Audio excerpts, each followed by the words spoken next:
Hi, and thank you for listening to Dream 10X Radio, where we interview people attempting to live extraordinary lives. Our twofold purpose is to both direct and inspire people bold enough to do the same. Dream 10X. Face your fears and make your life count. Hey, welcome to Dream 10X, episode 60. It's your boy JC. And Dr. Capel. And this week we had the pleasure of interviewing somebody in person. Well, not in person, but interviewing a person on our podcast, Ellen Durkan. And she's an artist who builds metal clothing. Mm-hmm. And she's a blacksmith, but she's also an artist. She's also a college teacher, college adjunct professor. Mm-hmm. And it was a pleasure speaking with her and learning a little bit about how she's kind of painted her career arc, to use a metaphor, artist metaphor. And instead of going into nursing, she became a blacksmith artist instructor, and she's continuing to evolve her career. Mm-hmm. And it was just really interesting to hear about how she thinks and how she goes about her life. And I really like artistic-minded people and the creative process that goes into making things. And you want to talk a little bit about how you know her? So I took a class with her last May. And the reason, so I was looking at the Virginia Institute of Blacksmithing, a brilliant school in Wadesboro, Virginia. Anybody who's even interested in blacksmithing, I strongly recommend going there because they are phenomenal. And they take you from the very basics and teach you how to do everything that you need to do and to be successful in a project. So I was kind of looking through their classes going, I don't want to do bladesmithing. I kind of want to do roses or the artistic stuff. That's cool. And then I saw Ellen's, and it's all this forged fashion. So it had just these beautiful, the one that really struck me was a corset out of metal. And I completely fell in love and said, I want to do that. So for me, I like Ren Fair. I do steampunk. I make my own outfits, that kind of thing. And so it just really immediately spoke to me as an artist, and for me, a budding artist. And about this is how I want to express myself, I guess. You think her intrigue is mostly geared towards women? Do you think making clothing out of metal is more of a woman thing? Or? I don't, and especially when I look at the folks who attended the one class last May, it was all men except for me. Oh, really? Yeah. One dude did this really cool thing, and it was a rib cage, and it was a wearable rib cage. It was awesome. Another person did these shoulder pieces. So it's definitely not just women. Why did they want to do that? Just for the artistic flair of Everybody has different motivations. Okay. I was just wondering what were some of the motivations for that. Yeah. It's definitely a creative niche that she has. And I know that a lot of people want to make knives when they get into blacksmithing. Let's make knives or let's make swords. And you've never had that real interest. It's not my thing, no. Yeah, so when you saw Ellen's class, she was very excited to do something creative like that with to help her learn her blacksmith skills. And what was it that was really intriguing about her class? The whole thing. So all of it, the whole experience that whole week. So figured out actually how to hammer properly because I'd been kind of working on my own. And so I figured out how to hammer properly. I figured out how fire works in a coal forge and learned that technique about how to actually use a coal forge to make metal work in the way that you want it to. And then just the ability to not have to do, again, the S-hooks 500 times, not have to do the nails, which Ellen will talk about in the podcast. 200 nails. It's, okay, so what kind of things are your ideas and how can we make this come to life in a different way?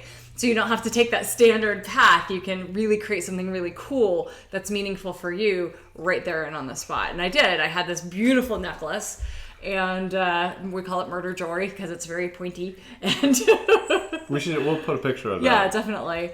And so it was a brilliant experience. Cool. The whole thing was just a brilliant experience, and the people were awesome. Yeah. So the artistry of making cool wearable things while also learning new skills in blacksmithing. Exactly. I think that's a really interesting niche that she's filling in there. So, In this episode, please enjoy our interview with blacksmith artist. What else is she? She's an entrepreneur, model, teacher, overall awesome person. Ellen Durkan. Ellen Durkan. All right, Ellen Durkan, thank you so much for joining us today on our Dream 10X podcast. And the focus of our podcast is typically people who have really big dreams and are able to achieve them or working towards achieving them. And you are amazing. So I met Ellen at a blacksmithing class. There's a VA blacksmithing school, the VA Virginia Blacksmithing Institute in Waynesboro, Virginia. And I was looking on their website when I was just beginning to figure out even how to use a forge. And I found Ellen's work and said, oh my God, I must take a class from her because she is magical.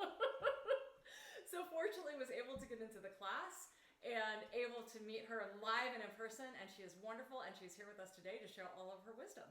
So Ellen, thank you for joining us. Thanks for having me. And I'm glad you took my workshop and you survived. And you were like, I think I'll talk to her again too. So good. Yes. So tell us a bit about your background. You grew up in Delaware?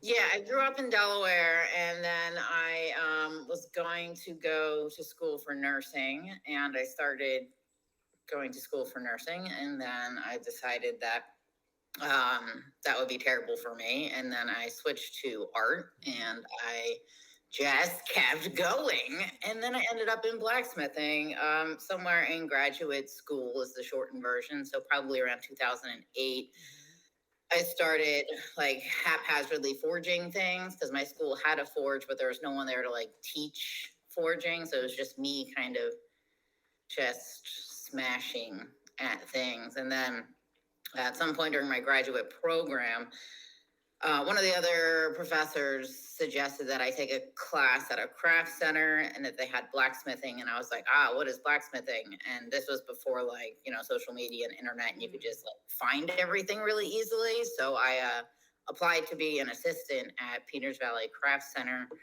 And I got the assistantship for part of the summer. So I went out there and was like, oh, so this is what blacksmiths do. And then it was all coal forges, and I just I didn't know what I was getting into, but I got kind of hooked on blacksmithing around then, and I went back to graduate school to finish up my program, which was a 3-year program. And then I built all of these wearable dress contraptions that were stationary. And then I put nude women inside of them for the exhibition.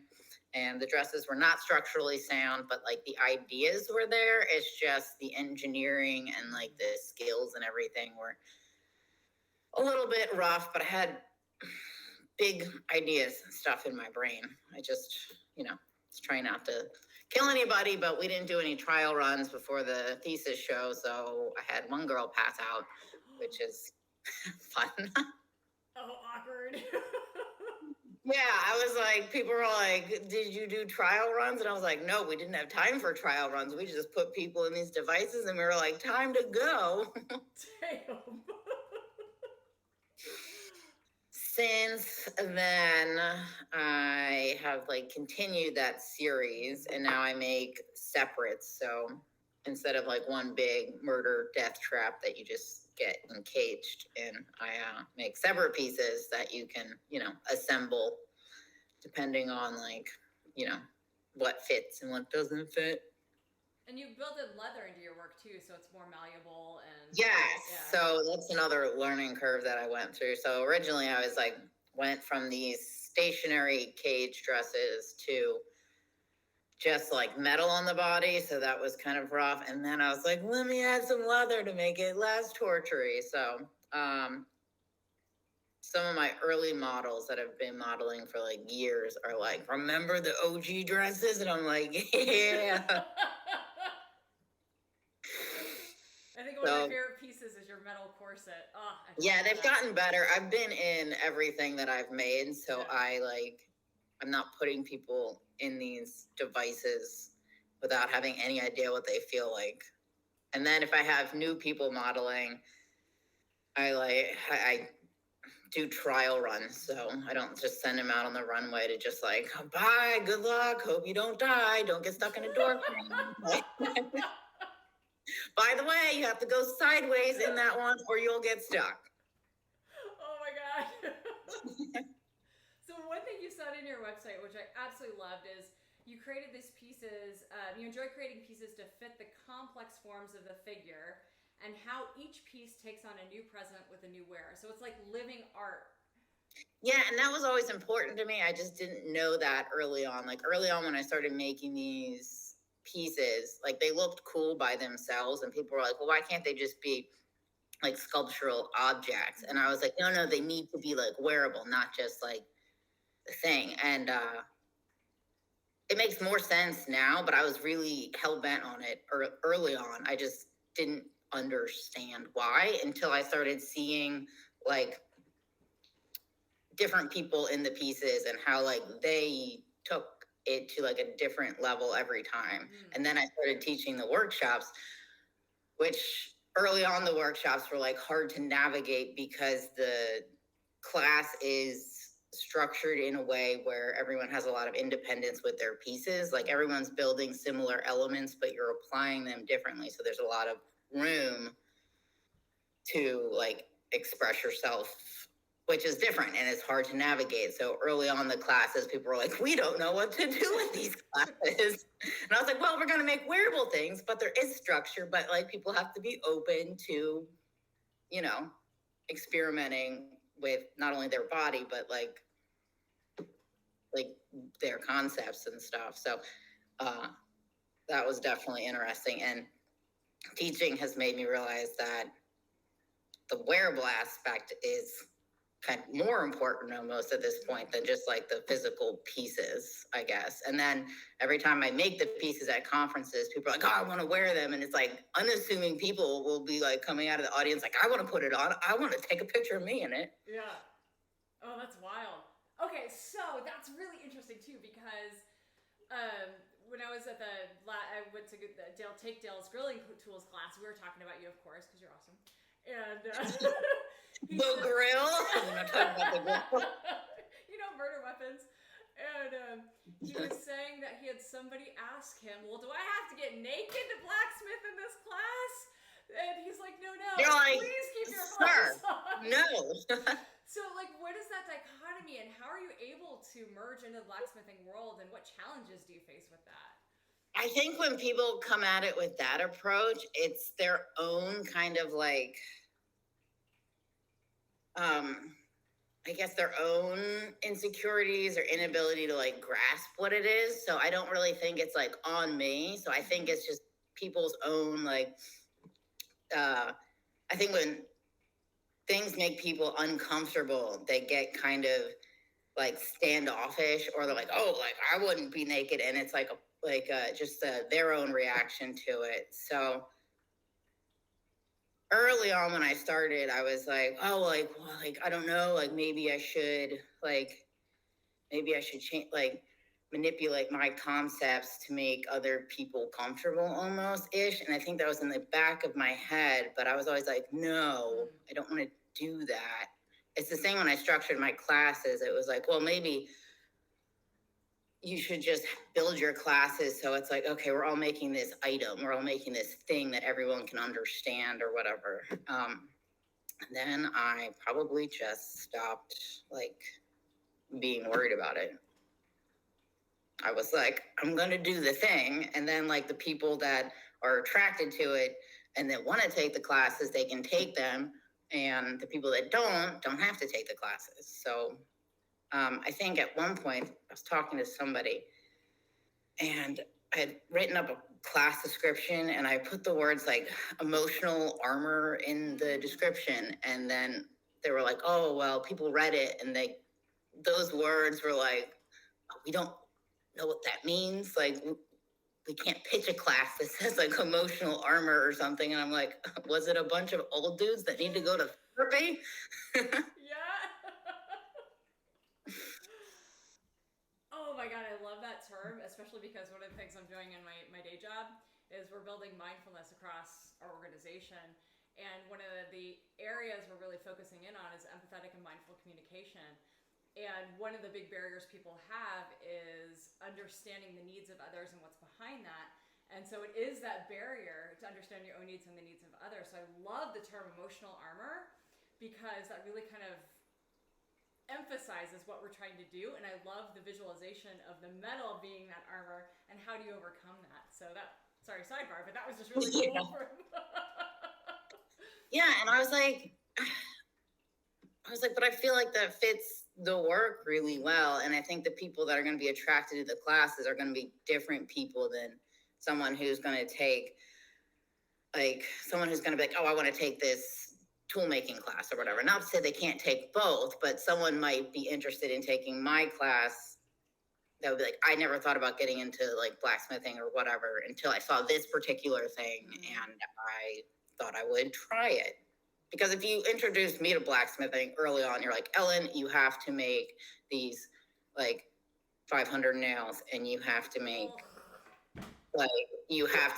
these hammers, and I would be like, sorry, I'm out. Like the first class experience I did have was a tong making class, and it was a power hammer class. And it was when I was at Peters Valley, and I was the assistant, and it was really intense because it was a bunch of like mostly professional or semi-professional like blacksmiths, and it was a power hammer class, and I had no idea what was happening at all. I was terrified because like the intro was like, you have 1 inch bar stock that's X long, and then you had to do like math to make the thing do. And I was like, I was like, I can't. And I was sitting in the back, and I was like, we're panicking. We're totally panicking. And we're so out of place. Because I was like, I don't know, I think I was 22. And it was like all mostly professional men. Mm-hmm. And I was like, shit. I was like, oh my God, they're doing math. Oh my God, they're making tools. And I was like, I have no idea what's happening. And then once I calmed down, I was like, okay, I see the shapes. This makes sense. And then then I was okay. But I just had to freak out for a second, because I was like, that was an intense intro to it. So the next classes were more artistic, and I was like, oh, well, that would have been a better start. I would have been like, okay, okay. It's not all like this. Yeah, I was like, this is okay. We're gonna make some organic forms and some scrolls, but the tong making one was a little bit intense for me in my first go around. It was definitely a little bit panicking. But so if people see my class and they are like, oh, okay, maybe I could do that. Mm-hmm. Maybe. So it meets different set of people where they are.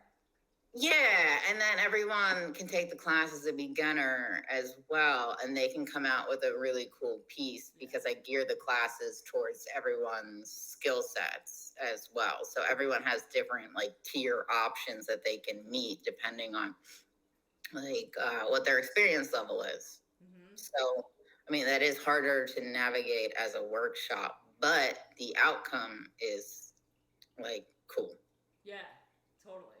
And I think people leave with a lot of unexpected pieces where they're like, oh, I didn't think I was going to make this. I thought I was just going to be able to forge a hook by the end. I'm like, not in this class. Now you got horns and yeah, you got things coming out of everywhere. And I'm like, I don't Totally.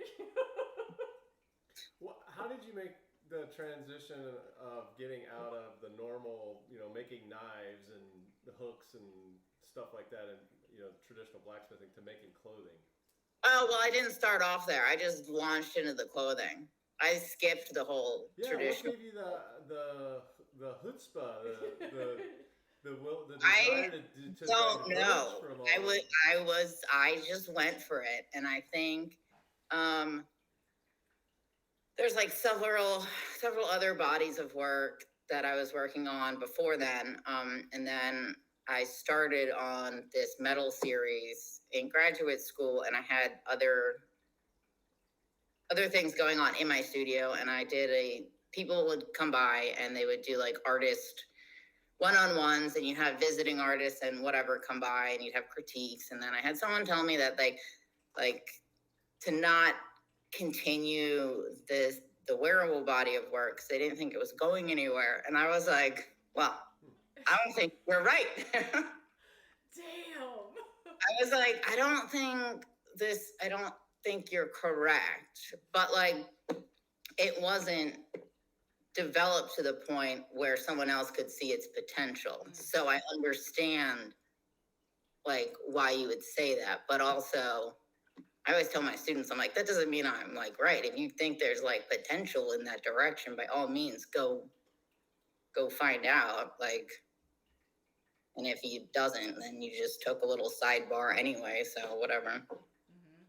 But I was like, I don't think you're correct. So I'm going to continue all 3 different bodies of work at the same time and be a crazy person. So. Was there somebody else doing something like that already, or did you have a model already to look to, or is it you just created your own Trailblade? I think I just kind of stomped off in my own direction. Like, I mean, people build wearable pieces all the time, like jewelry, armor, and stuff like that. But my stuff, a lot of it comes from my drawings and stuff. So I think that's why I was attracted to forging, because I could switch up the line weight in the steel visually and create a 3-dimensional drawing that I could wear. So I think that's the reason a lot of my work is so linear almost, and less like solid and like bulky. When you teach, do you at the art school, do you teach just drawing and design? Do you teach modeling, blacksmithing? What do you teach? I definitely don't teach blacksmithing. I teach like all levels of drawing and sculpture and 3D design and figure drawing and figure sculpture. And then, yeah, I would like to be able to teach that, but all the blacksmithing stuff that I teach is usually during the summer when I teach my workshops, and then the conferences are usually during the summer, or, I mean, I book them during the school year as well at this point, so. Okay. That's pretty cool. I'm like, whatever. I only teach 3 classes. I'm adjunct, so I'm like mostly disposable, so I'm aware of it. So I'm just gonna live my life how I want to live it, so. Fair enough. But you also do like group exhibitions, and you're on TV, and you do runway shows, and you do a little bit of everything. I like to do different things. Like, why be stuck in like one category? If you're gonna be crazy, be like full all around crazy. See, that's why I love you. I'm always like, yeah, that's an option. So students are like, we have these things. And I'm like, do you have ideas on other things? And they're like, yeah. I'm like, okay, I'm listening. Let's see what kind of tangents we can go on. Mm-hmm. That's awesome. I get sidetracked. I'm like, okay, that's interesting. We could go that. Every time I teach workshops, I'm like, I'm not 100%. This is the game plan and this is what we're gonna do. I'm like, okay, that seems interesting. Let's roll with it and see what happens.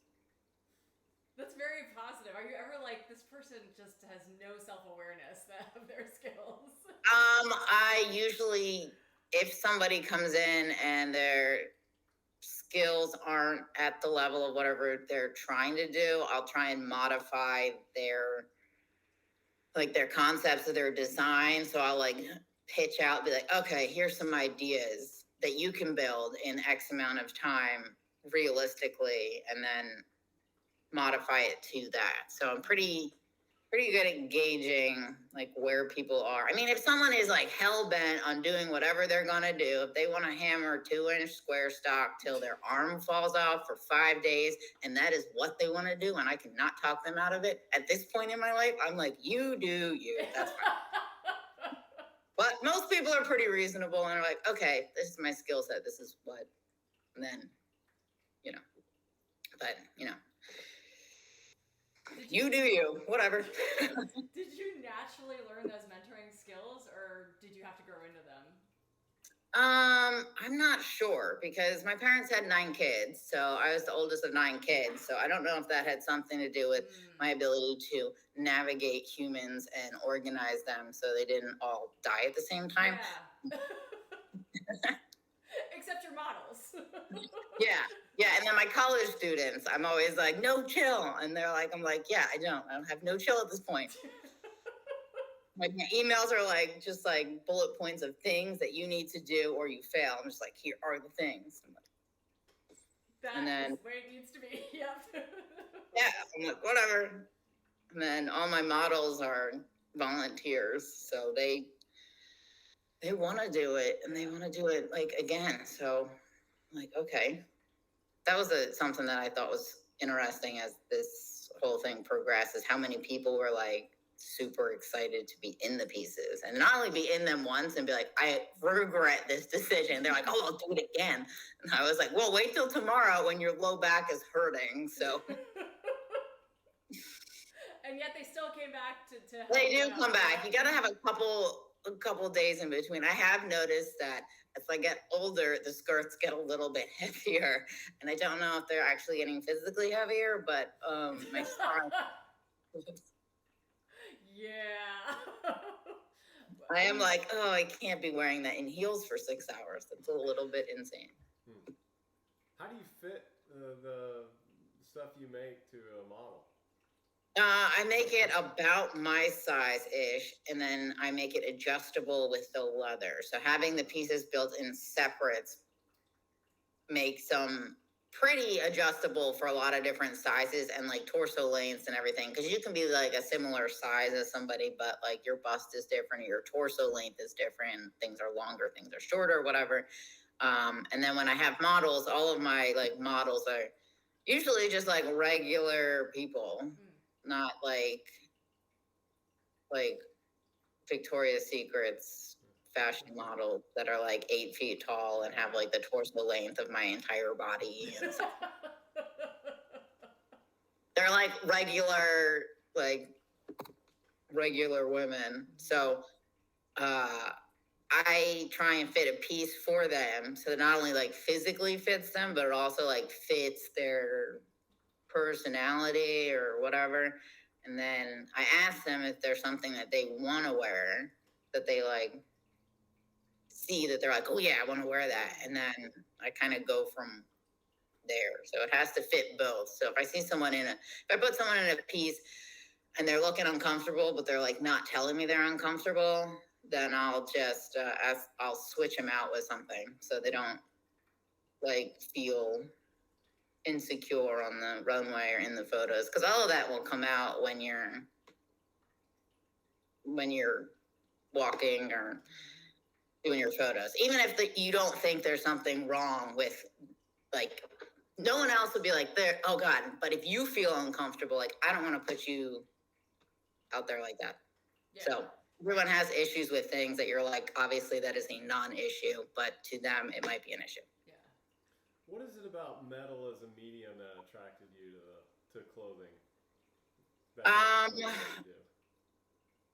When I started, I was like welding. Wait, you froze for a second. Oh no, we're here. Do you see oh, okay. Oh, thanks. This is how I'll end it. I'm like, over.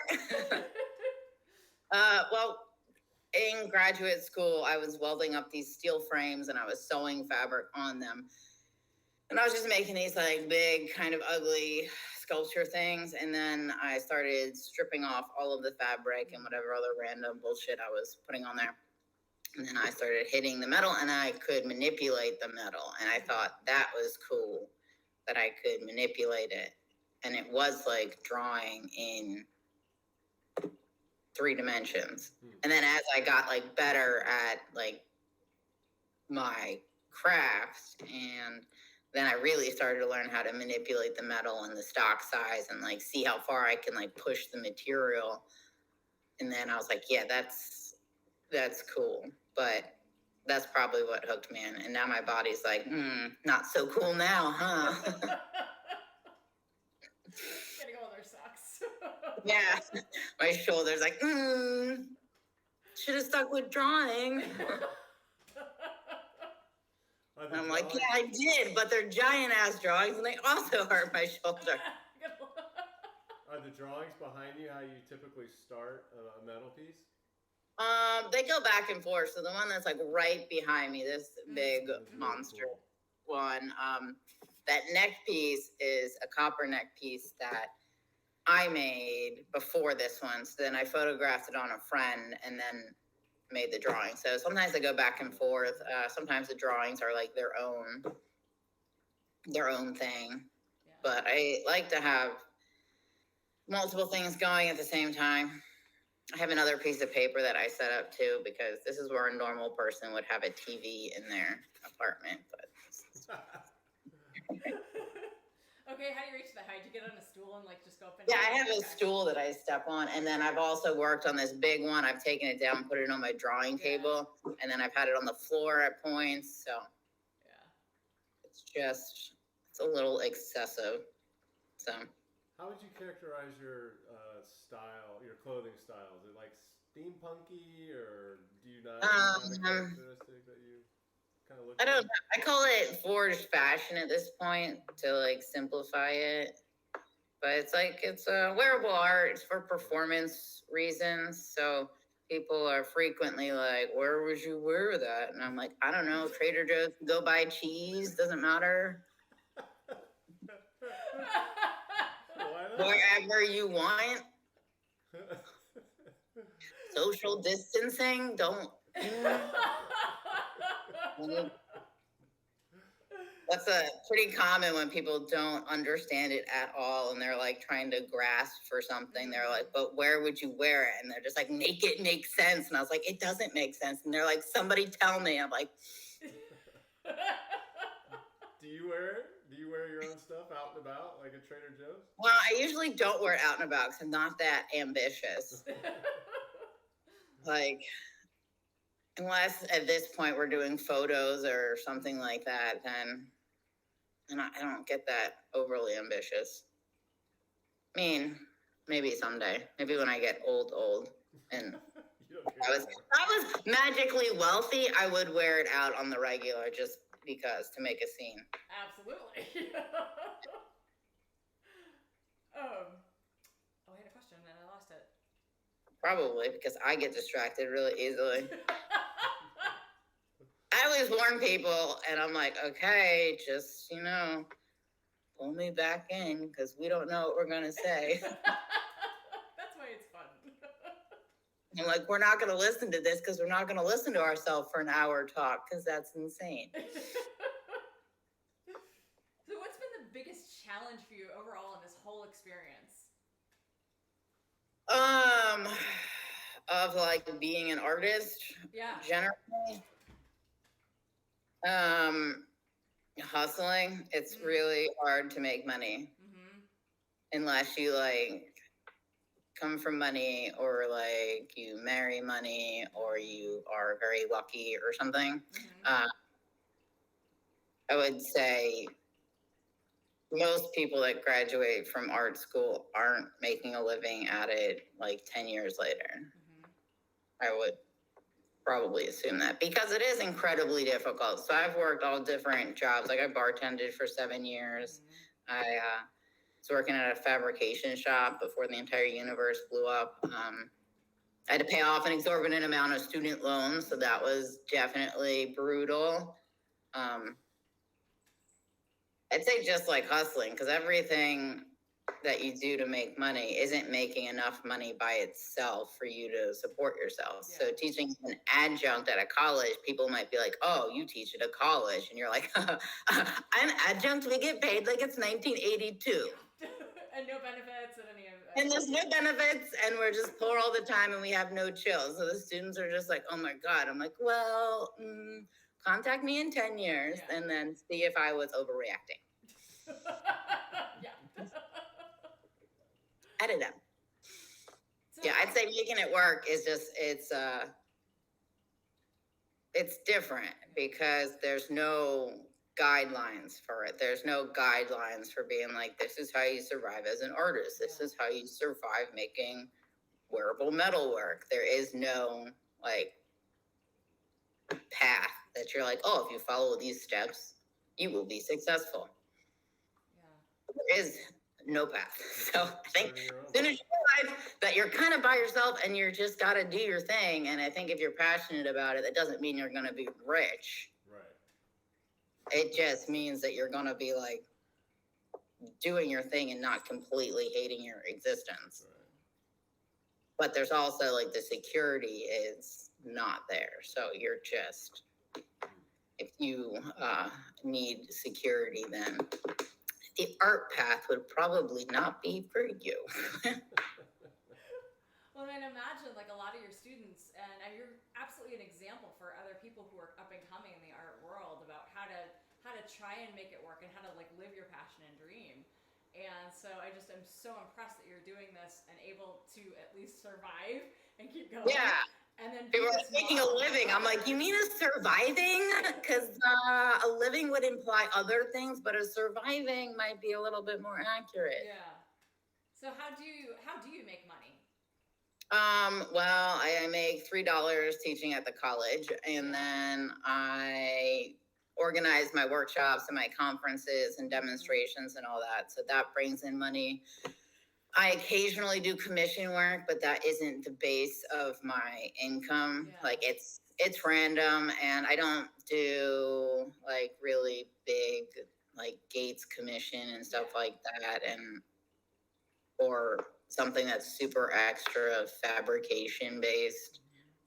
Even though I did finish up this one project that I had to haul ass on right as soon as I got back from California, which was more fabrication. That was the certification gate one that you were working on last year?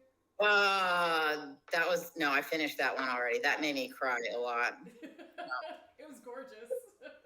Yeah, there's a lot of crying. So if you're gonna do art and you're gonna survive this long, you're just gonna have to cry. I feel like.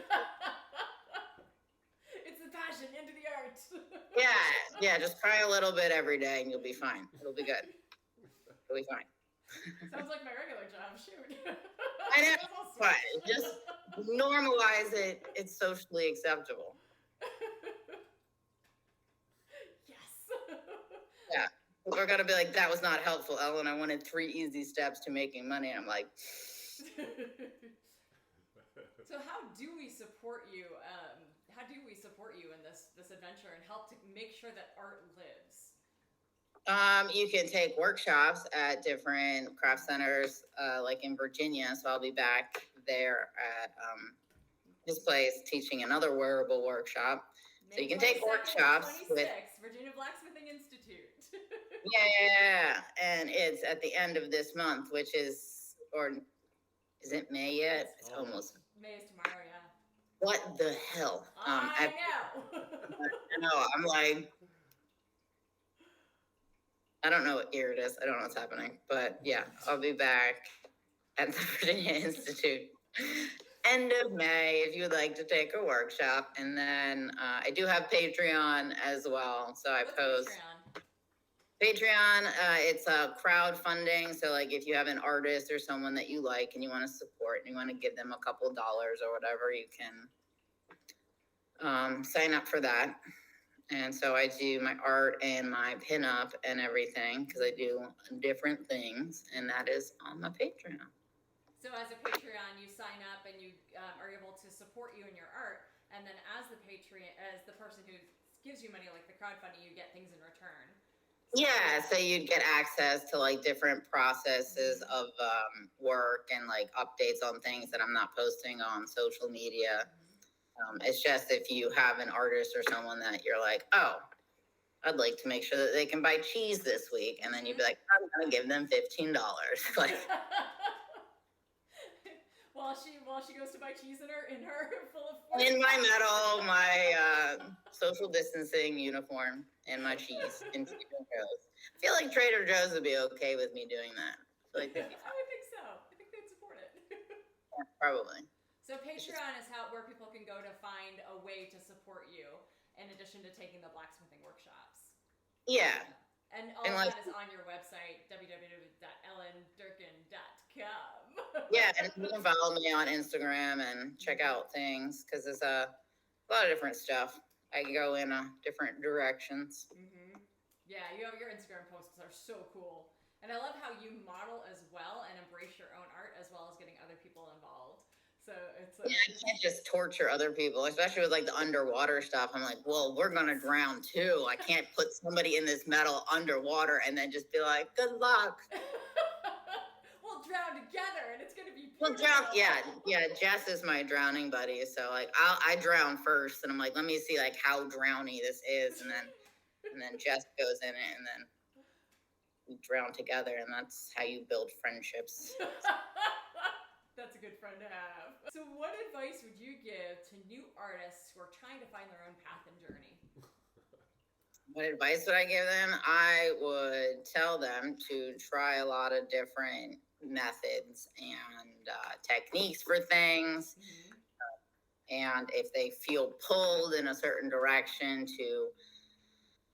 to try it out, see if it works, and then it's going to be a hustle. So brace yourself. Yeah. You're going to have to work other jobs in order to support yourself more than likely. And I think if you're passionate about it and you really want to do it, then do it. So do your art, work your other jobs, sort it out. If you're trying to swing your art to like a direction of whatever's trending, I think that's a terrible idea. I think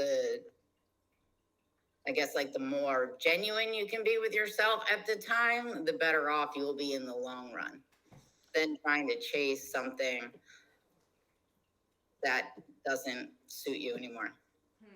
Yeah. And that'll change as you get older and you start evolving. So if you feel dead in whatever you're doing, like you don't feel motivated and you don't feel like excited about it, then you need to like switch something up a little bit and try something a little different, so you're not just dragging yourself along.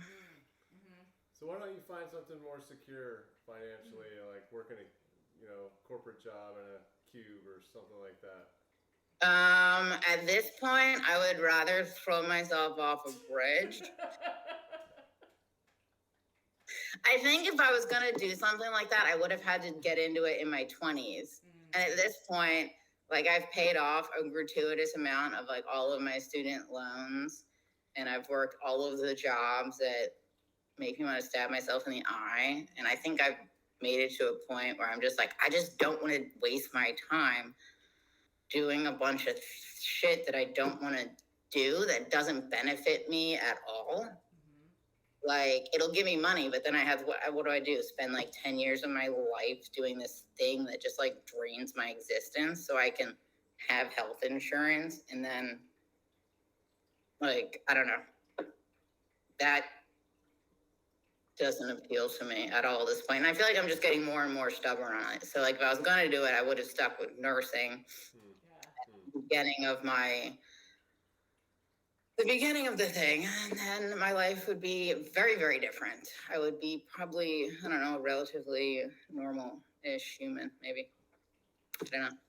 But it's definitely like a thought when I get ragey. I'm like, I should just go get a normal person job. And then like visualizing myself trying to do like a normal person thing. I'm like, that would be terrible. Like I like teaching because I can go in and do it on my own terms. No one's there like breathing down my neck. I go and I do my job. And I really do love working with the students and stuff like that. And I can do that on my own terms and like teach my own way. And then I go home and I'm not taking all the bullshit with me. Like there's no one.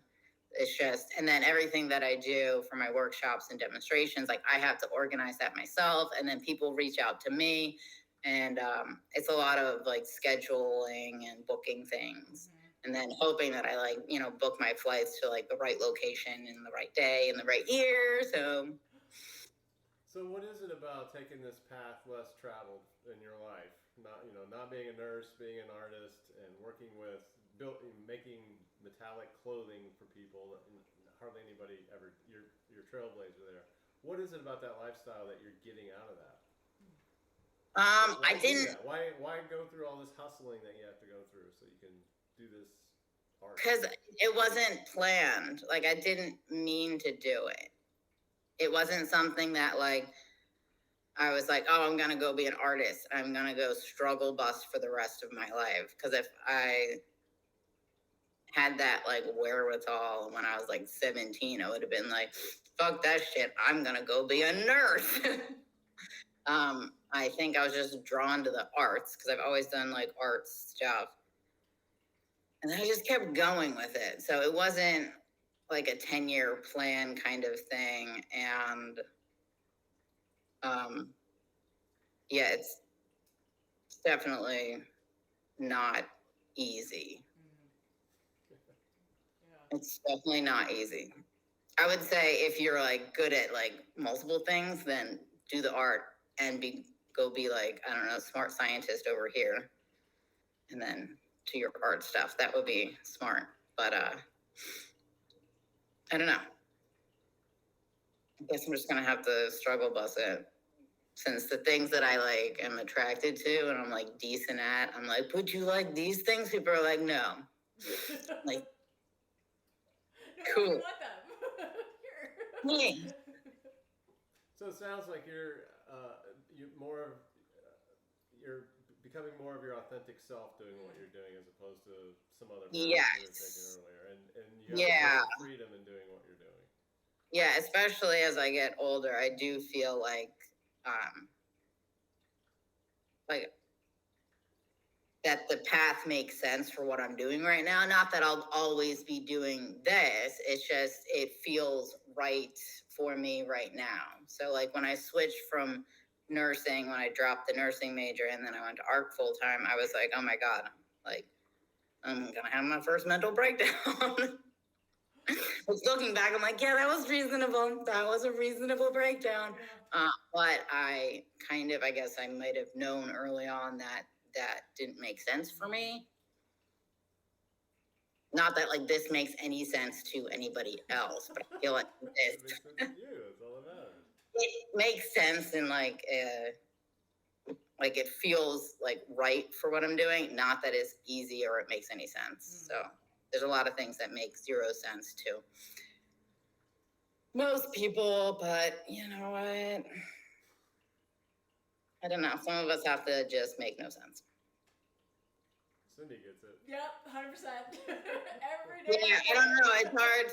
It's hard to explain because like so many people are very pragmatic and like the way they make their decisions is like, oh, like what are you going to get out of this? Like, you're going to get X amount out of this, and this is how your dollars work. And, you know, you do this and blah, blah, blah, and you get these things. And like, when your brain works like that, it kind of puts blockers up because you're like, I see no purpose in that thing over there that's like not useful. And you're like, and when you're like art brains, you're like, what's over there? Yeah. Like the practical blacksmithing classes where you're like, we're making a spatula. And people are like, yes, I understand the spatula. That makes sense. But when you're using the same techniques that you'd make a spatula with in my class, people are like, well, why are we putting this on our bodies? Yeah. So the skills that you're learning, you can apply to like whatever you want. It's just like what I choose to do is the wearable stuff right now. So I don't know. Maybe at some point I'll get into making samurai swords or something, but I don't know. You do things that bring you joy, and you live your life with joy, and you don't give a shit what anybody else says. Like, this is the path that I'm going, and... I mean, I have a lot of rage in there with joy. I just have, like, sheer determination, which possibly might be run by rage, of, like, me just, like, plowing my way through things, where I'm like, we're gonna do it, and we're gonna make the thing work, and I don't know how, but we're going to make that work. I don't know what it is. I'm not just like, do, rainbow bright up in here. I'm like, seething rage, we're going to do this. All right, that's fair. I'm like, we'll make it work. We'll make the thing work. I don't know how. I don't know. But I think if other people can see that you're passionate about it, then that will draw them in instead of like you half-assing your way through something that you don't really like. Yeah. And then you would be a lot more ragey. So in some ways, it's a little bit joyful. Yeah, at least I get like, I'm like, okay, cool, we made something cool. And then people are like, what does it do? And I'm like, nothing. I'm like, what are you going to do with it? I'm like, photograph it. And they're like, where do those go? And I'm like, nowhere. I reformat them when I apply for grants that I don't get, and it's very annoying. So that's what they do. Yeah. Oh my god. No, yeah, if you had told me that this would be my life, I would be like, that doesn't make any sense. I think So, it's amazing. well, like you asked earlier, and I was like, yeah, this was not planned. I did not. I was not like, I'm gonna wake up one day and I'm gonna do blacksmithing. Like, that was not. Someone would have had an intervention like early on or something. Wow. And so, like, for me, I would love to just stop it all and just go blacksmith and throw heavy objects in a row all day long. Yeah, exactly, right? See, like, that's where I am in my brain, but I don't have the financial backing to genuinely believe that. But I have the attitude where I don't want to do the things that I don't want to do. And that doesn't mean I'm like not doing commissions that like I do commissions and stuff that I'm not, this is my favorite thing in the universe. Like I do them within reason and stuff, but like, I just like, I don't want to go work a job for 10 years so I can sit there and go like this and send email. Plus I can't even send like an appropriate email that would be like corporate friendly at this point. You know, people might actually read the bullet pointed emails. I'm like, it would be like, I said what I said. Here's the Do you have a forge at home? Do you have a home forge that you built? I have a forge that's right outside. So I live in the city. The forge is outside of the city. Oh. So I don't think I could have it in my apartment, and that might be bad. Might lose my security deposit. Is it a coal forge? I'm just curious. Yeah, I have a coal forge, which I use coal because I can isolate my heats better for what I'm doing. But also induction forges are really good for that. So if I magically come into money or something, I will buy one of those. She started out with propane, and I was like, "Yeah, you need to get coal." So she finally got herself a little coal forge. But after your class, when you taught me how to use it, I didn't realize how much it smoked. It's pretty dusty. If you have neighbors or anything like that, they've been pretty tolerant so far. Yeah, and then if the wind is going, like if you don't have a draft. Do you have any of the big metal hammers? The I don't know what we call them. I have a tire hammer. A tire hammer. It's like a power hammer, if that's what you're asking. Yeah. It's a little baby. It's a tire hammer thing. So it's like a power hammer, but it has a lot less control than like an air hammer, which I would like an air hammer, which I might just go invest in because don't care anymore, but I also like my shoulders and I would like to have an air hammer. So if anybody wants to give me an air hammer, that would be fantastic. Crowdfund for Ellen's air hammer. Yeah, give me an air hammer so like my noodle arms don't fall off and stuff. And then no more art, so that's not a good thing. All right. I know. I'll just have to invest in one at some point. Yeah. And do you weld?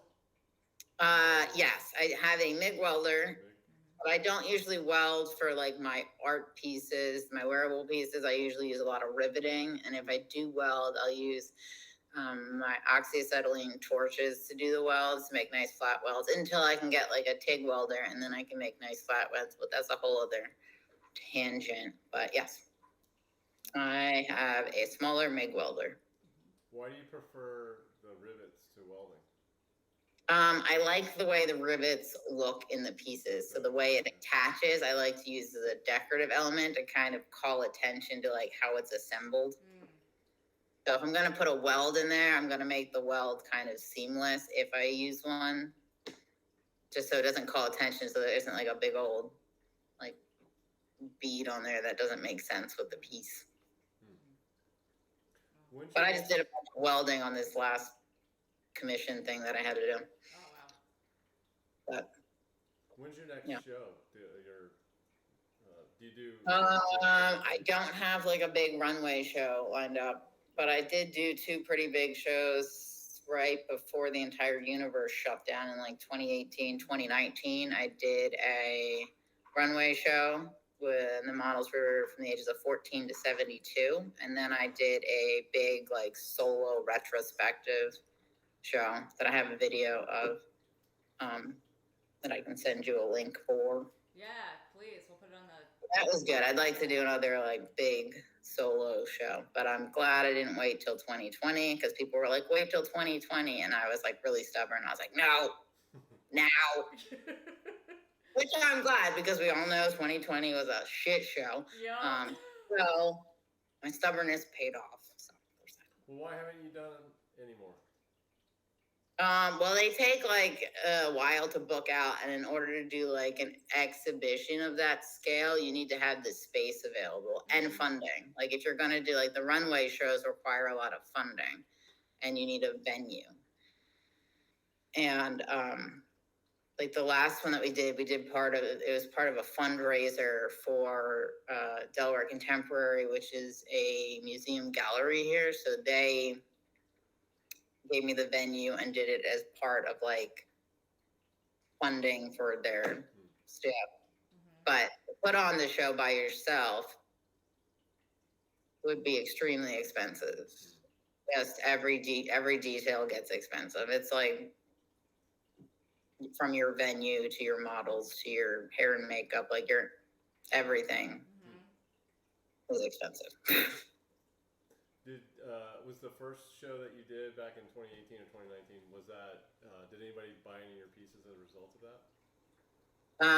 No, because that was like a performance runway one. Like my very first like runway-ish one was probably back in like 2016 maybe. And then I did several other runway shows as part of like a bigger fashion week thing. And I don't really like doing the ones that are part of more of a fashion week vibe because I'm not trying to sell anything. It's like fashion weeks generally, unless it's like couture fashion, like you're marketing your brand. So people have to pay to be part of runway shows. And like, I'm not going to put out $5,000 to be part of a show to like not sell anything. Like,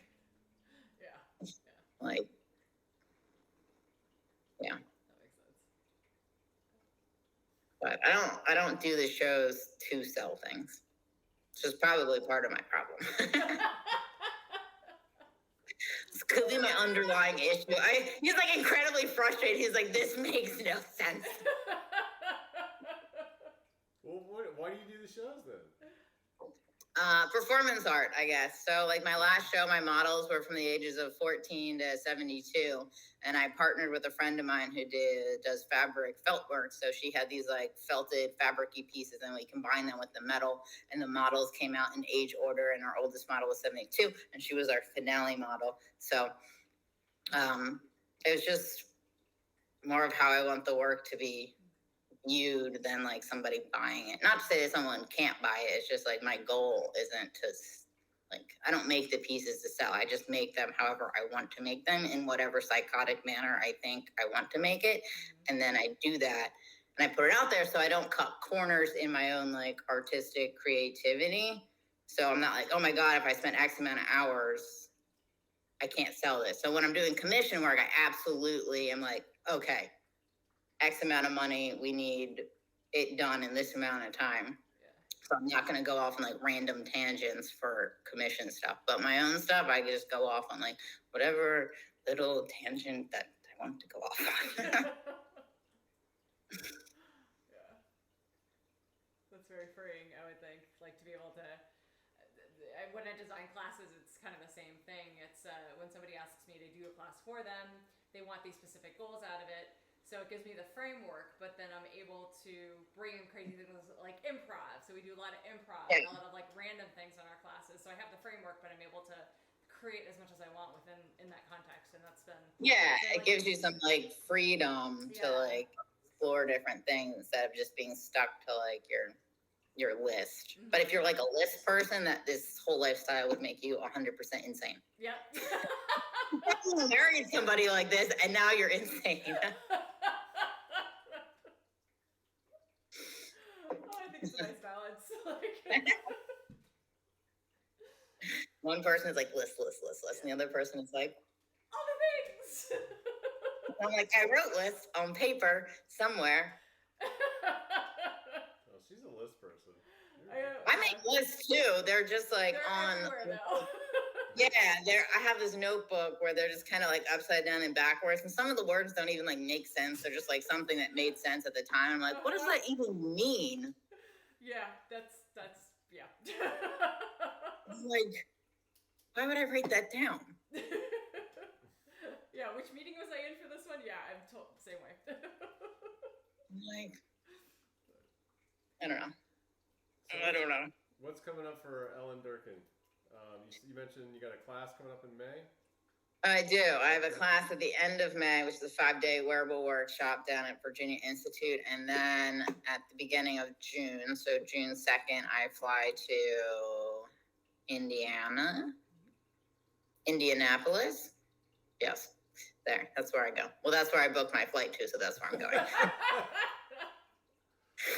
I'll be there for the weekend doing a demonstration, and then I have a couple other workshops throughout the summer. So I'll have one in Arizona, which is a copper forming bustier workshop, so you can make some copper boobies. Oh, that sounds epic. Well, like I did a workshop down there in the blacksmithing, and then it's Arizona. So obviously you don't want to be like forging in the middle of summer in Arizona unless you want to die. So I did like a copper forming demo and made like a boob flower thing. And then they were like, oh, maybe you should come back and do it. And I'm like, well, I'll totally do copper boob forming workshop. That is awesome sauce. So things like that evolve, and I just kind of roll with it. Yeah. So I don't know, because you never know what you're showing up to when you teach workshops and you do demonstrations. Your environment is different. Your people are different. You're probably half like dead anyway. So you just have to roll with it. Like, things go wherever they go. Yeah, I can see like the Ren Fair people, which are also my people, and then like the steampunk people, like just eating that up because a lot of us make our own costumes and outfits. And yeah, and you just gotta figure it out. Like, things go sideways, you sort it out. So when I demonstrate or whatever, if something goes a little off, I'm just like, all right, well, we went a little this way, and we'll bring it back in by doing this. So it's not about like hiding that you're a human and you like fuck shit up. Like, it's just like, well, let's just see what happens. Like, worst case scenario, we just fuck it up. And like, really, is it that big a deal? Like, we'll figure out how to unfuck it, or we'll remake it, or whatever, or we'll make a design change. So those are, that's how we roll at this point. Absolutely, being agile in the processes, having a structure, but being agile and going where it goes. Yep. You can't, like, if you fight it all the time, you're just gonna be crazy. Yeah. More crazy. Last questions? All right. Thank you so much for being here. It's been awesome to talk to you and hang out again. And hopefully I'll see you in May if all goes well. Yeah, thanks for having me on. Yeah, come down and make another piece.